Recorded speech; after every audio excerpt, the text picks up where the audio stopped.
Assalomu alaykum. Bugungi mavzuyimizda sizlar bilan Baret kasalligining sababi, belgilari hamda qanaqa klinik belgilari bo'ladi, qanaqa qilib davolanadi, qanaqa qilib diagnostika qiladi, qanaqa qilib oldini olish kerak shu haqida gaplashamiz.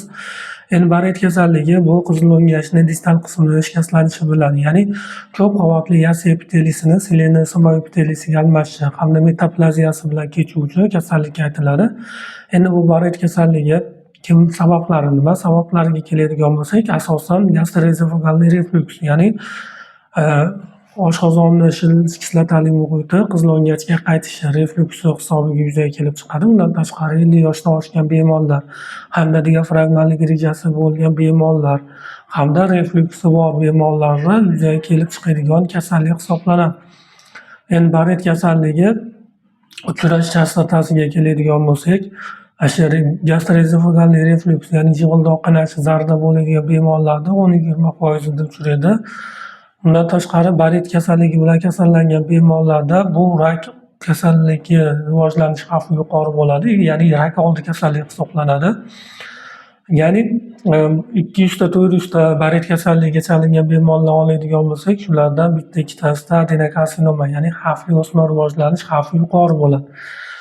Endi bu Baret kasalligida qanaqa klinik belgilar bor? Baret kasalligida bemorlarda Baret kasalligiga xos maxsus klinik belgi bo'lmaydi, lekin bemorlarda jig'ildoq qaynashi, zarda bo'lish, ko'ngil aynishi hamda ovqatlanganda og'riqlar bo'lishi, shunga o'xshagan bir qancha klinik belgilar bilan namoyon bo'lishi mumkin. Endi bu Baret kasalligini qachon aniqlanadi? Ko'pincha bu FGDS tekshiruvida orqali amalga oshirilganda Baret kasalligini aniqlashimiz mumkin. Endi Baret kasalligiga to'liq tashxis qo'yish uchun qizil o'ngachning distal qismidagi shilla qavatdan namuna olib, gistologik tekshiruv qilish kerak bo'ladi. Ya'ni distal qismidagi 3 ta 4 ta joyidan turli xil namunalar olinadi hamda tekshiruv o'tkaziladi.